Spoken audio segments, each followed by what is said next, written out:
Olá, e dando sequência aqui à nossa série de vídeos falando especificamente de compra e venda de imóveis, hoje a gente vai trazer um assunto importante para você que é vendedor, comprador de imóvel, ou ainda se você é corretor ou trabalha em uma imobiliária.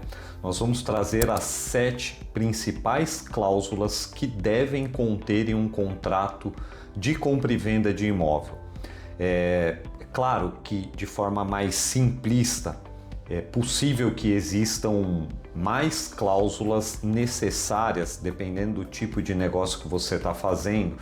Agora, se você tiver em mente pelo menos essas 7 cláusulas, tanto você que está vendendo, comprando, corretor, imobiliária, seja quem for, se tiver em mente essas 7 cláusulas, será suficiente para que você tenha ao menos um contrato que traga um pouco mais de garantia para todas as partes.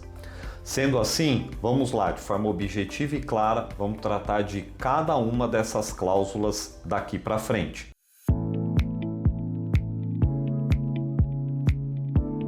Então vamos lá. Primeira cláusula que não pode deixar de constar em todo e qualquer contrato. E pode parecer bobeira, mas é a qualificação das partes. Poucas pessoas dão importância para isso. Qualificação das partes é quando a gente vai lançar todas as informações pessoais do comprador e do vendedor no contrato. Então é lá onde a gente coloca número do RG, CPF, endereço, o estado civil. Toda essa qualificação, ela tem uma importância significativa em algumas etapas da compra e venda, como a gente vai ver adiante. Então, se pegarmos, só para trazermos aqui alguns exemplos, para que você possa levar essa documentação a registro, contrato ou a escritura pública, é fundamental que os dados, as informações pessoais estejam corretas. Se houver divergência nessas informações, com certeza você terá dificuldade na hora de fazer o registro lá do imóvel no cartório de registro de imóveis. Mas não só isso. Imaginemos que quem esteja vendendo esse imóvel seja uma pessoa jurídica. Como é que você vai qualificar essa pessoa jurídica? Então você vai descrever lá o nome da empresa, o CNPJ, mas nesse ponto o que é mais importante é quem representa a pessoa jurídica, o sócio. Então, se você é o corretor, por exemplo, que está elaborando o contrato de compra e venda, você tem que tomar cuidado em qualificar o sócio que tem poderes no contrato social para poder assinar a venda desse imóvel. Até porque em alguns contratos sociais há uma exigência maior de presença de outros sócios quando a gente trata de venda de imóvel. Por outro lado, se o vendedor, pessoa física, é casado, se ele é casado, eu devo incluir a esposa no contrato de compra e venda, ela também deve assinar como vendedora desse imóvel. Então, em linhas gerais, sim. Sempre que eu tenho um vendedor casado, o cônjuge precisa participar da venda do imóvel. Há exceções, mas não é a finalidade desse vídeo. Isso a gente vai tratar em um outro vídeo mais para frente, com mais detalhes.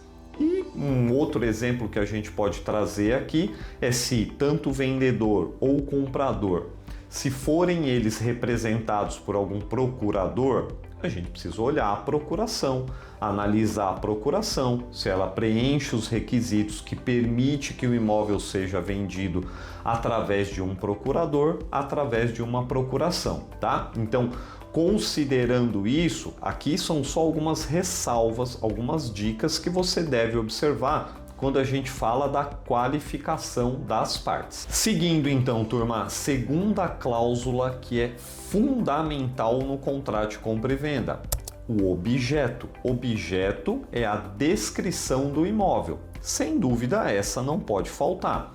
É aqui que eu vou descrever o número da matrícula do imóvel, se esse tiver matrícula, evidentemente. É aqui que eu vou descrever a área do terreno, se tem área, consta na matrícula alguma área construída, se eu estou tratando de um terreno, se eu estou tratando de um terreno constituído por uma casa. É na descrição do imóvel que eu tenho que lançar o maior número de informações sobre o bem, para que eu tenha certeza de qual bem eu estou tratando naquele contrato, tá? Então, constar lá o número do contribuinte é importante, número do contribuinte é aquele número da prefeitura onde o imóvel é tributado, para que você possa consultar eventuais débitos de IPTU ou situação cadastral desse imóvel. Então, em linhas gerais, obrigatoriamente a gente precisa ter número da matrícula, descrição do imóvel, número do contribuinte. Aqueles que são mais cautelosos, quiserem colocar número de instalação de energia elétrica, número de instalação de água. Quanto mais informações você colocar, melhor. Agora aqui vai uma dica e um cuidado especial que vocês devem tomar. Na hora de descrever o imóvel, é fundamental que você descreva ele exatamente como está na matrícula. Então, se na matrícula consta, aqui somente a título de exemplo, se na matrícula estiver constando que é um terreno com 10 metros de frente por 20 metros de fundo, constituindo uma área de 200 metros quadrados, reproduza exatamente como está na matrícula.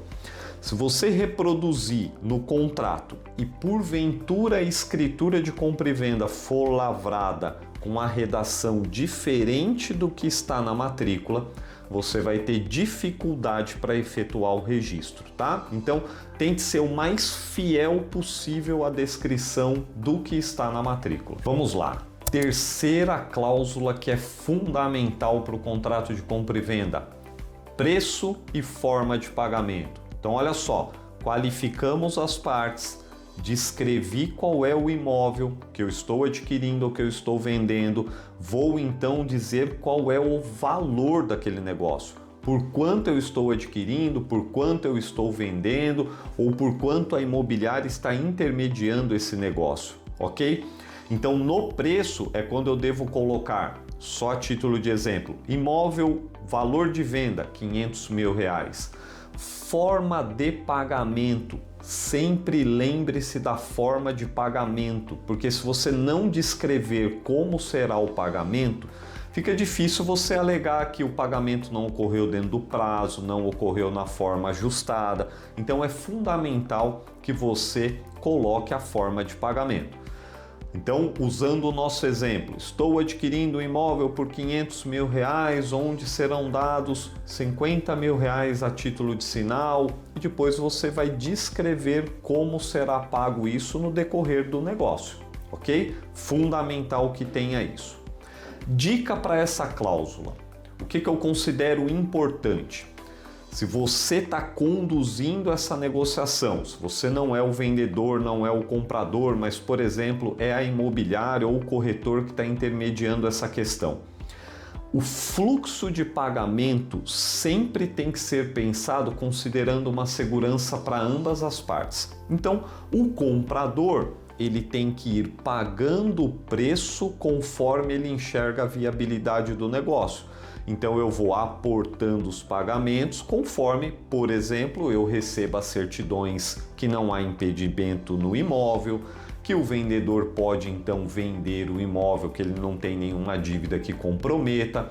Então o segredo do preço e da forma de pagamento, ela está literalmente em como você vai estruturar essa forma de pagamento, trazendo uma segurança e garantia tanto para o comprador quanto para o vendedor. Muito bem.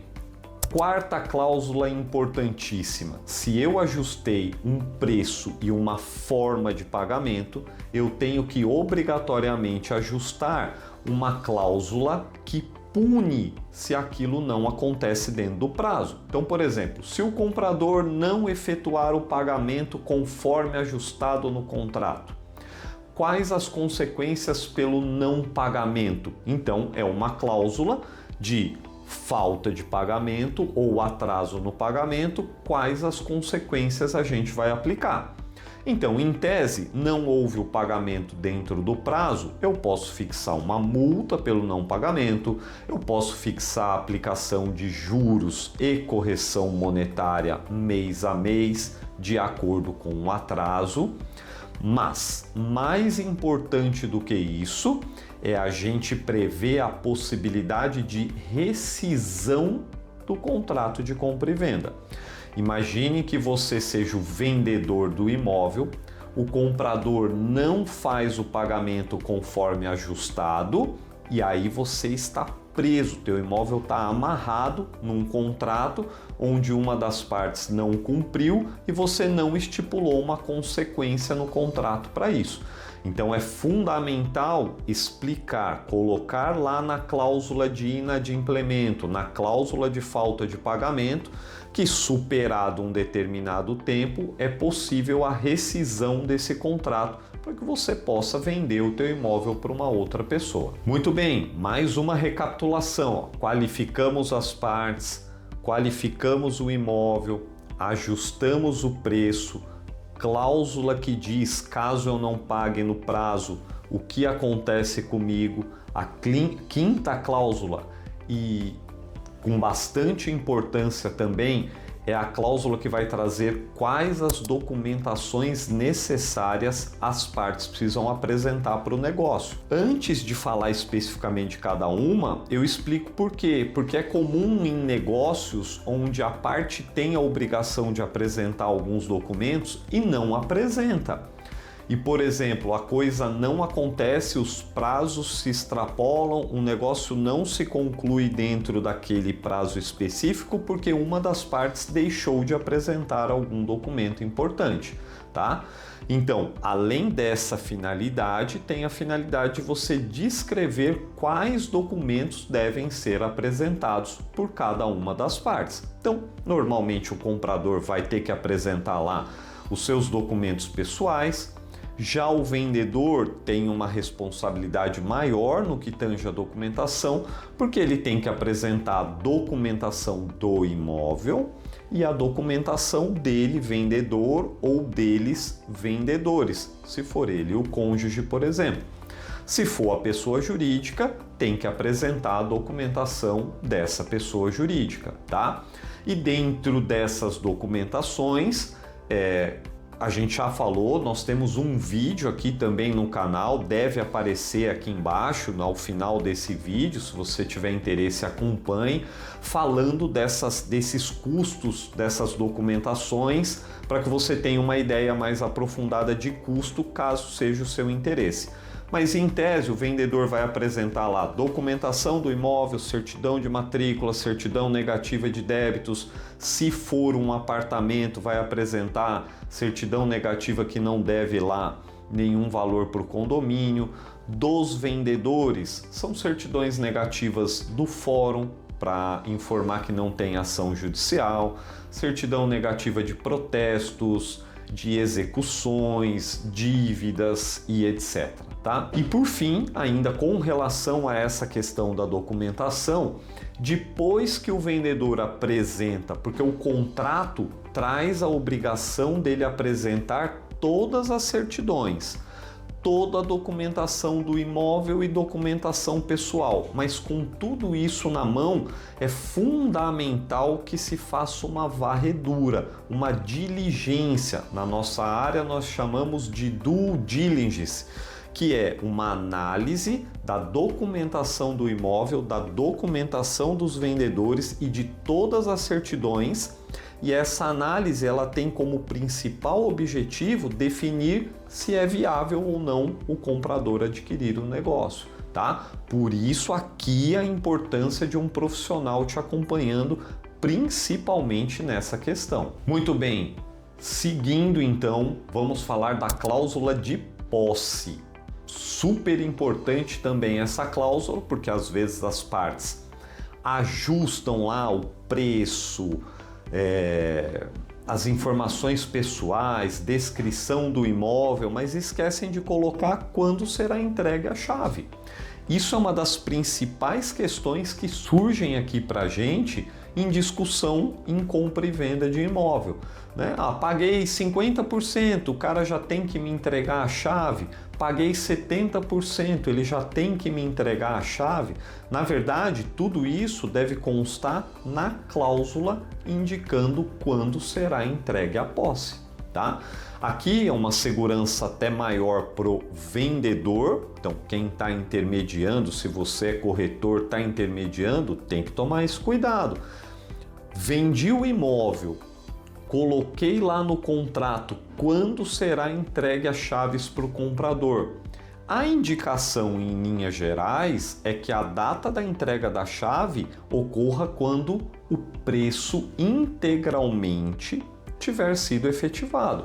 Comprei por 500, paguei 500, tá aqui a chave de forma objetiva. Claro que tem exceções quando você tem alguma garantia de que esse recebimento irá acontecer, que o pagamento irá acontecer. Se eu tenho a garantia, eu posso flexibilizar um pouco a questão da data, tá? Então, no que tange a posse, o cuidado é com a data da entrega da chave. Se atentem a isso, tem muita gente que passa despercebido e acaba chegando diversos tipos de contrato aqui para a gente, com isso totalmente fora do contexto do negócio. As partes ajustam uma forma de pagamento e a entrega da chave não tem nada a ver com aquilo que foi ajustado, tá? Então, no que tange a posse, tem que tomar cuidado com isso aí. E por fim, e só mais uma ressalva aqui, conforme nós dissemos, evidente que cada negócio pode exigir mais cláusulas contratuais. Mas se houverem ao menos essas que nós estamos trazendo aqui para vocês, você já tem uma segurança um pouco maior com o contrato, ok? E a última e não menos importante é com relação a quem arcará com as despesas e os tributos e impostos desse negócio durante toda a tratativa.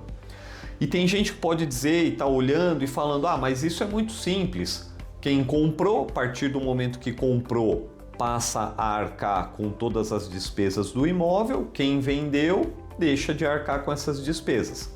Num primeiro momento, se é aquele negócio bem simples, isso é tranquilo, né? Então, vem aqui, paguei, lavrei a escritura, registrei, entreguei a chave, tudo certinho. Mas tem negócios, e quem aqui é da área imobiliária sabe que tem negócios que a tratativa, contrato, escritura e registro, ele leva um certo tempo. Por quê? Por diversas situações, às vezes por problema de documentação do vendedor, do imóvel, de regularização que precisa ser feita, um inventário de uma parte que está vendendo precisa ser realizado. E aí o negócio ele se desenvolve no tempo. E quando isso acontece, eu preciso dizer no contrato quem é que vai arcar com essas despesas, né? Então, por exemplo, o IPTU está acontecendo lá todo mês. Quem vai suportar o IPTU até que o negócio seja concluído? Ah, mas eu já paguei 50% do valor do imóvel, mas a outra parte ainda não recebeu a posse. Então, qual é a dica no que tange a despesas e tributos? A dica é: coloque no contrato exatamente a partir de que momento o comprador e o vendedor assumem e deixam de ser responsáveis pelo pagamento dos débitos do imóvel, tá? Falei aqui do IPTU, mas se for um apartamento, por exemplo, a gente tem dívida condominial, débito condominial todo mês ali acontecendo.